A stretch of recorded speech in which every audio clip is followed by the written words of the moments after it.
sur la question des anges, des djinns, des ovnis, etc., ce que j'ai voulu expliquer, peut-être de manière trop complexe, je ne sais pas, c'est que la part d'information qui nous a été communiquée par notre Créateur sur ces sujets, c'est que en dehors de nous, les animaux, les montagnes, le ciel et les étoiles, enfin tout ce qu'on voit de nos yeux, le monde de l'invisible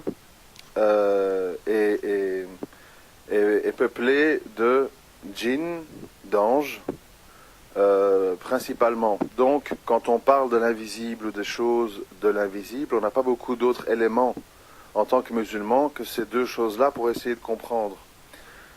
Et quand on lit un peu sur le sujet, on lit que, avec leurs différences, hein, donc les anges sont créés de lumière, les djinns d'un feu sans fumée, les anges ne peuvent jamais désobéir, ils n'ont pas de libre arbitre contrairement aux djinns, mais on constate dans les lectures sur le sujet qu'ils peuvent prendre, et qu'à ce moment-là ils sont visibles par les humains, ils peuvent prendre des apparences multiples, des apparences humaines, animales, etc.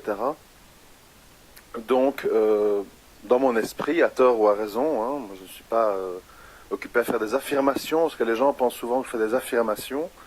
Dans mon esprit, pourquoi est-ce qu'il ne serait pas possible, surtout pour des êtres créés de lumière, de prendre l'apparence d'entités lumineuses? Je ne sais pas si c'est possible, pas possible. La question est ouverte, mais pour tous ces sujets-là, pour tous ces questionnements sur le passé, et tout ce qu'on a pu voir et analyser par rapport à ces événements, depuis moins 12 000 avant Jésus-Christ, les peintures rupestres dans les déserts algériens, marocains, en Arizona, où on voit parfois des représentations d'êtres qui ne sont pas comme nous. On est forcé de chercher en tant que musulmans des explications dans nos sources, dans notre répertoire de réponses.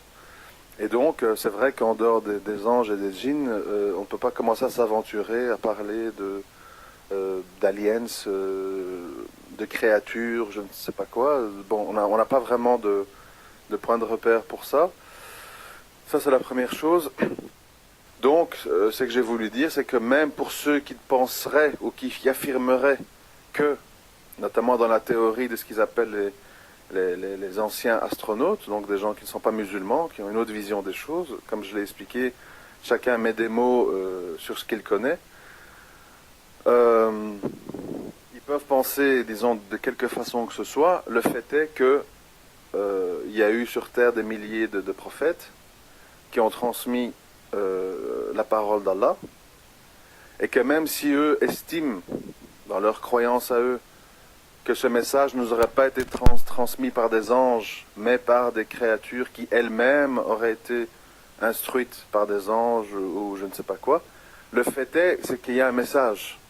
Et donc, ça ne sert à rien de dire qu'il y a un intermédiaire dans tout ça, puisqu'au final, nous sommes tous créés par quelqu'un. Et donc, si on remonte la chaîne, même si on prend cette théorie d'autres créatures, d'extraterrestres, etc., ces mêmes extraterrestres ont eux-mêmes été créés par quelqu'un.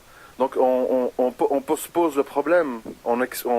Ça ne résout rien du tout. Parce que beaucoup de gens disent, si on peut démontrer que les extraterrestres ont propagé l'ADN humain sur Terre, nous ont surveillés, je ne sais plus comment ils disent, mais nous ont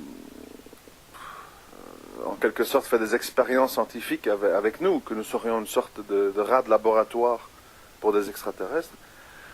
Ça ne change en rien la problématique de qui a créé ces extraterrestres.